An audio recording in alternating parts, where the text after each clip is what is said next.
Good evening and welcome to the Late Debate. At the end of a tumultuous couple of weeks. Since our last show, we've voted to leave the EU. David Cameron's gone and Boris Johnson's dream of becoming Prime Minister has been shattered. But new PM Theresa May shocked everyone by making him Foreign Secretary. And if that wasn't enough, Labour is embarking on yet another protracted leadership election that could be terminal for the party as we know it. Quite a lot to get our teeth into. But first, the former mayor. Meet Boris the Builder. His job is to build bridges and mend fences. And on his first day as Britain's new Foreign Secretary, the former mayor set about repairing the damage to relations with Europe caused by his referendum victory.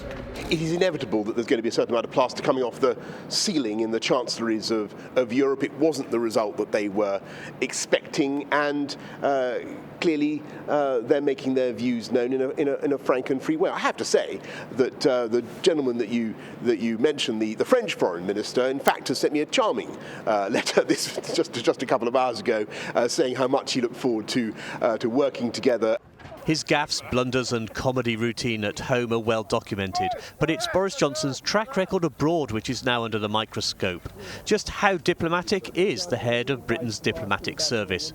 As Mayor of London, he made a number of overseas trips last year. In America, he was due to meet Senator Hillary Clinton, and on the train to New York, I reminded him how he once likened her to a sadistic nurse in a mental hospital. I'm sure that whatever I've said in the past will be taken by the Senator, who is a very distinguished politician, in the light-hearted spirit in which it was intended.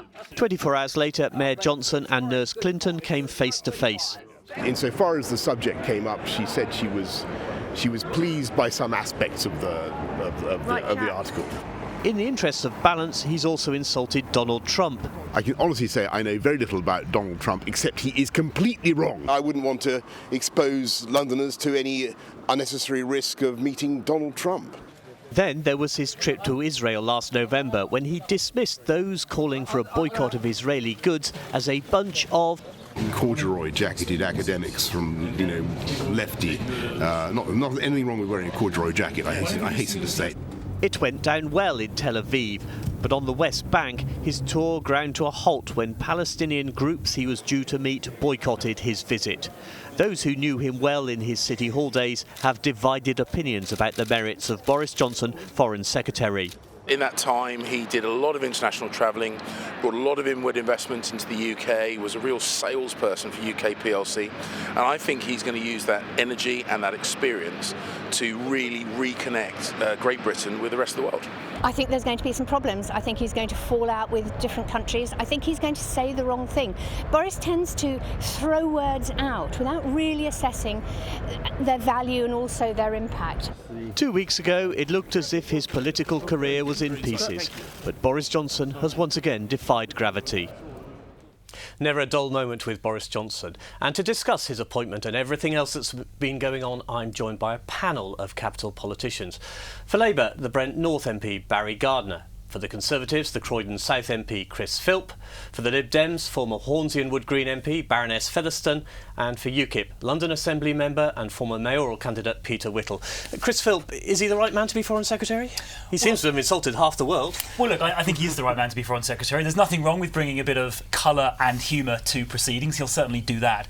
But as we heard on the tape, when he was Mayor of London for 8 years, he was a fantastic ambassador for our great city. He went around the world promoting London, and on his watch, London cemented its reputation as the financial capital of the world. So when you look at results rather than the sort of rhetoric and the sound bites, actually he did a great job. And what he's done for London, he will now do for the country as a whole. So look, I'm delighted by the appointment, and it'll certainly keep us all entertained as well. What did you make of it, Barry?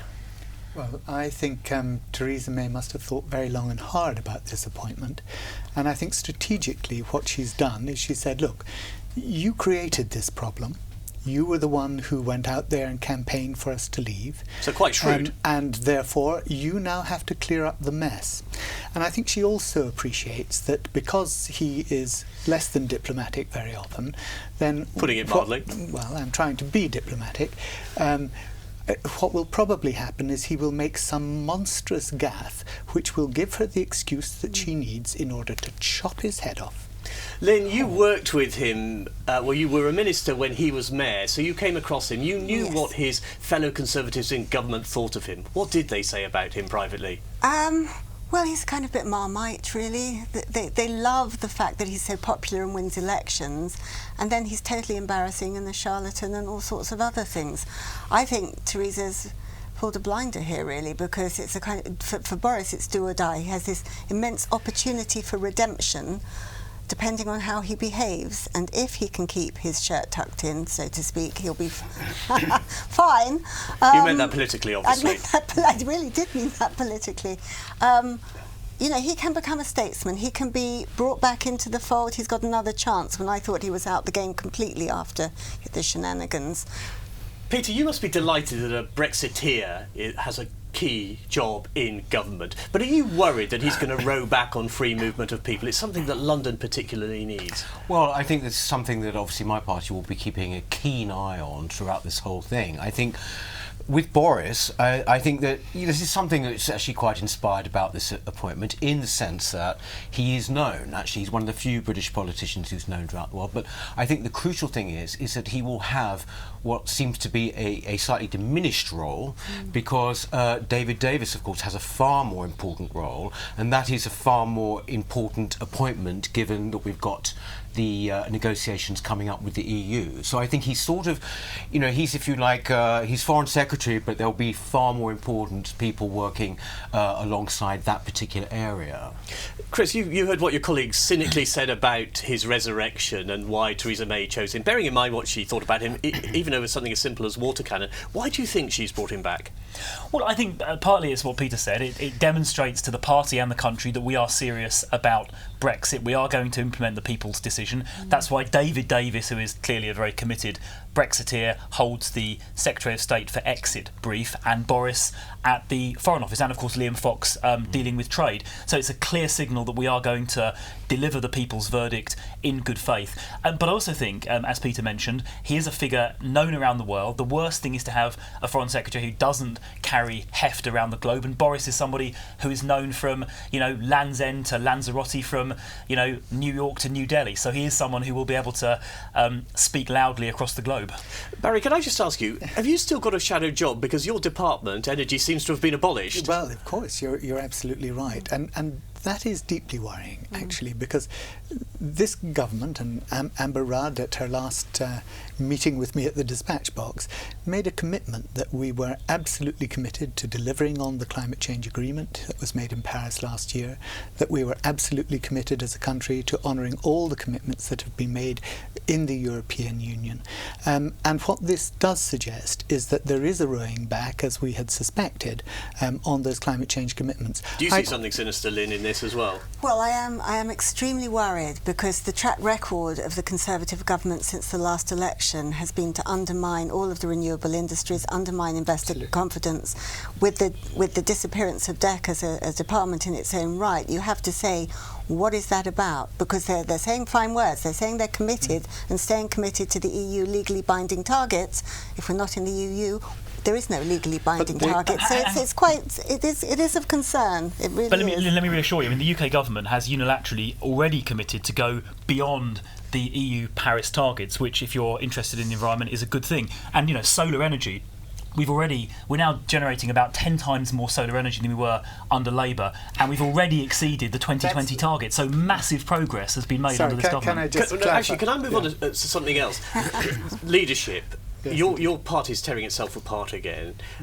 How much danger is there that it will actually split?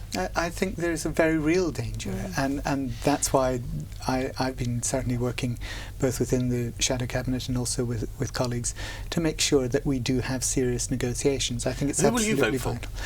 I don't know. I'll see who the runners and riders are going to be. Well, you could say Jeremy Corbyn. You're in his Shadow Cabinet. That's not exactly an endorsement of the current leader. No, let's be quite clear.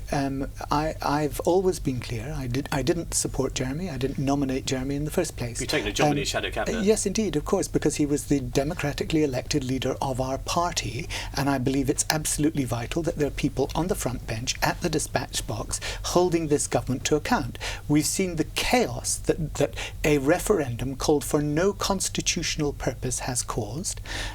So it's absolutely vital that there is a front bench there doing that job.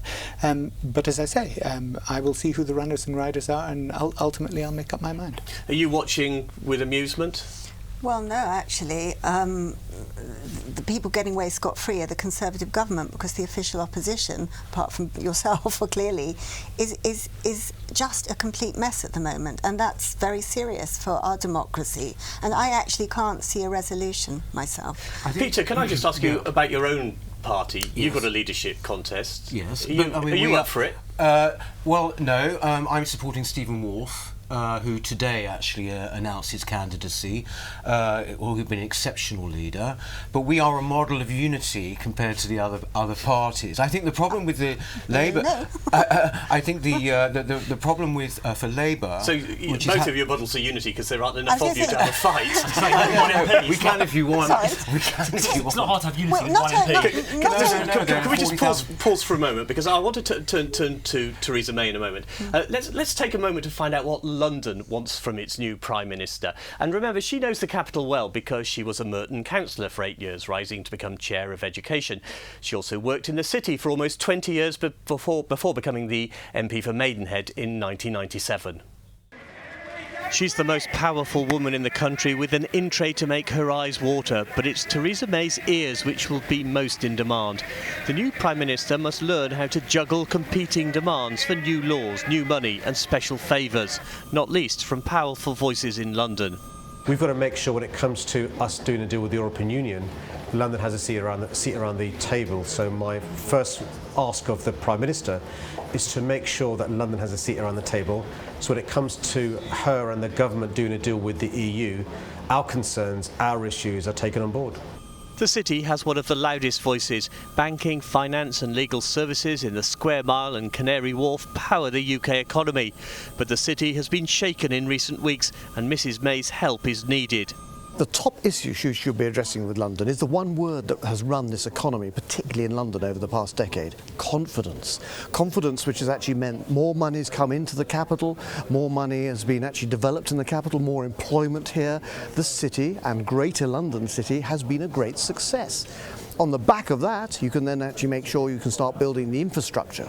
But already we're starting to see signs that some of that confidence has started to ebb away. When David Cameron campaigned for Zac Goldsmith, he promised to help the next mayor solve London's housing crisis. Mr Cameron and Mr Goldsmith have gone away, but the problem hasn't. My top priority for Theresa May is definitely housing and accommodation in London. What she can do is she can think about making the rental market much more affordable, so rental schemes, and actually what else she can do is make available much more housing stock. We need more housing stock in London. The new Prime Minister will be under pressure to make a swift decision about airport runways. It's more than a year since the government's Airports Commission said a third runway at Heathrow was vital. It's been vital for years, and we've put off those decisions. Now, in our change situation, where we have to look to the rest of the world and perhaps a bit further away from Europe, we need those long-haul destinations. With a new home in London and a constituency just outside, Mrs May can expect the concerns of the capital to loom large in her new job. So plenty of advice there, but what should the new Prime Minister's priorities be for London? Barry Gardiner. I think the first thing that most people should be worried about is the city and the financial services industries, because they represent such a proportion of our GDP. And I had somebody come to me today who said that this is a Brazilian who couldn't believe what was happening in London, and she was saying that she'd been speaking to some financiers in the city, and all of them said that their companies were going to move either to Frankfurt or to Paris. This is something that we have to take seriously, because it will totally affect our economy, it will totally affect our livelihoods, and I'm afraid there was no advanced planning for this at all. Peter Whittle, you presumably want her to focus immediately on Brexit. Well, absolutely. Article 50 tomorrow, next week? Completely. I mean, I don't agree with what Sadiq said in the film there, that London should have, I'm afraid as an absolute proud Londoner, that London should have a particular chair at the top table. I think that London's got to be, London is the capital of the whole country, and it shouldn't have particular priority in that way. As for the city, you know, when we didn't join the euro, way back, 16 years ago, there was this whole argument that everyone's going to kind of go, everyone's going to go to Europe, the city's going to be sort of destroyed. It didn't happen, and I think there is still this lingering annoyance at the way in which the referendum went, which means that people are still indulging in project fear. I think that the main priority for London is quite simply this, and that is housing. And the fact is, you have to look at the demand side of that as well as the supply side, and that means that, you know, we cannot necessarily accept that London's population has simply got to keep going up by about 1 million a year, 1 million a decade. That is extraordinary, and so I think that obviously with Brexit and the negotiations, we've got to make sure that we actually certainly don't have free movement of people as one of the parts of that. Lynn, what do you want to see from your ex-colleague? I think the most important thing is to send out a message that we're open for business and to give confidence in the City of London, to negotiate fast for our EU citizens living here and our citizens living there. I think we have so many in London that make us tick, and passporting for the financial industry is absolutely crucial that we get that on the negotiating table. Chris, do you think it should be a priority for Theresa May to sort out something which could affect your constituents, Southern Rail? Oh, well, Southern Rail should certainly be sorted out. I think those people should lose the franchise straight away, because they are inflicting misery on tens of thousands of people. So Everyone that should, thinks and in fact, when the new Transport Secretary was announced, Chris Grayling, this afternoon, within 2 minutes of the announcement, I texted him raising my concerns about Southern Rail and asking for an immediate meeting. But look, on the question of London's financial services sector, I completely agree with Lynn and with Barry. Keeping access to the single market, keeping that financial services passport is so important. I don't agree that it's scaremongering. I've spoken to the chief executive of a major global bank with 9,000 staff here, who said just to me privately before the referendum, their contingency plan, if we lose that passport, is to move 2,000 of those 9,000 staff out of the UK, probably to either Paris or to Amsterdam. It is a real danger, and I would like to see the Foreign Secretary, the Prime Minister, the Chancellor really focusing on keeping that single market access. Now, I know that no one else has got a deal so far which keeps single market access while restricting free movement, which we have to do because the people gave us that instruction. But the UK is the world's 5th largest economy. We have an £80 billion trade deficit in goods, so we should use that negotiating leverage to get the deal that our country needs and London needs. Won't be easy, but I believe we can do it. Can I just take a quick straw poll among the four of you? Any of you think Southern Rail should keep the franchise? No. OK, Lynn, we've mentioned that you worked very closely with Theresa May. Yes, you were Home Office Minister when she was Home Secretary. What's she like? Very private, very warm in private, great sense of humour, which, you know, hopefully you'll see at some point. Did you like her? Yeah, I really liked her. I disagreed with her on everything because she's very conservative and I'm very liberal. But, you know, you can respect and work with someone who is straight with you, who's a developed human being, who states their case. She's very good at listening. She'll assess.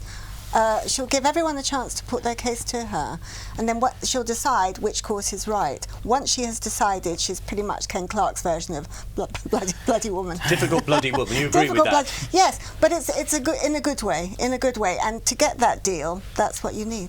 I think she was a disastrous Home Secretary. I mean, this is the problem. She was not. She was a disaster. Hang on, crime came down by 25%. No, that's not to do with her. The budget. She constantly attacked the police, right, which was a kind of soft target for her as a Home Secretary. But more importantly, she would talk endlessly about the need to control migration, and then basically she was Home Secretary during unprecedented levels of migration. So, in fact, you know, how one can say that she has been a successful Home Secretary is quite extraordinary. Well, you can say that because and crime... she also stayed completely quiet during the whole referendum campaign. You can say she was a successful Home Secretary because crime fell by a record amount on her watch, which is a tremendous achievement. All over the which world. is That's a historic. Tremendous achievement that she Barry, can be can I ask you, does she scare you because you think she might be electable? No, she doesn't scare me at all. Look, I respect Theresa May. But I do think that clearly what she is trying to do at the moment is to pitch her rhetoric into the centre whilst her government is moving to the right. I think it's very interesting to hear what Peter's saying. Everything that Peter has said so far this evening has come back to free movement of people and immigration.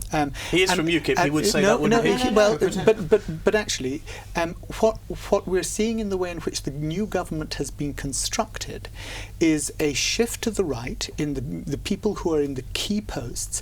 At the same time as in front of Downing Street yesterday, there was this very warm, very centrist, looking after your interests. She was direct to the camera. So you think it's a masquerade? Look, I think she's a very clever politician, but I do believe that we need to see through the rhetoric and we need to assess what is actually happening in the country. The country is going to get poorer as a result of the decisions that have been taken. She is going to manage that by cutting services, not by expanding. Chris, you mentioned Chris Grayling as Transport Secretary earlier. You texted him. By the way, on that same phone, have you been waiting for a call from Mrs May? Look, I've only been an MP for a year, so I'm not going to get ahead of myself. Chris Grayling, do we know where he stands on Heathrow? No, we don't, and we don't know whether we're not going to now, are we? Until a decision is made. No, that's right. We're not going to. Look, I mean, my view is that we do need to get on with it and make a decision. I'm happy to wait and see what the environmental assessment says, because air quality in London is an issue. I know Barry feels very strongly about this as well. We do need a new runway. Whether it's Heathrow or Gatwick, I'm fairly open-minded, but it's time just to get on with it because Lynn, how we've left important do you it think too long. It is? You care about business and the economy and finance as much as anything. Do you think we need a third runway? I don't think we need one at Heathrow. No, I don't. I think the environmental consequences and the sort of overloading, the economic heating up of that part of London is just too great. We need to disperse that, and Heathrow is not the answer. How important is the decision as far as you're concerned, and where should it be? Look, the new Minister for International Trade will have to have a considerable say in that decision, because there are 160 cities in China that have over 1 million population.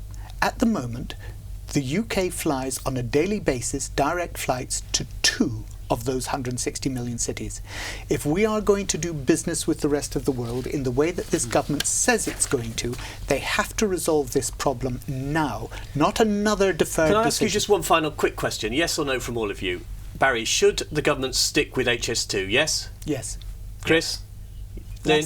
Yes. Definitely not. It's a white elephant.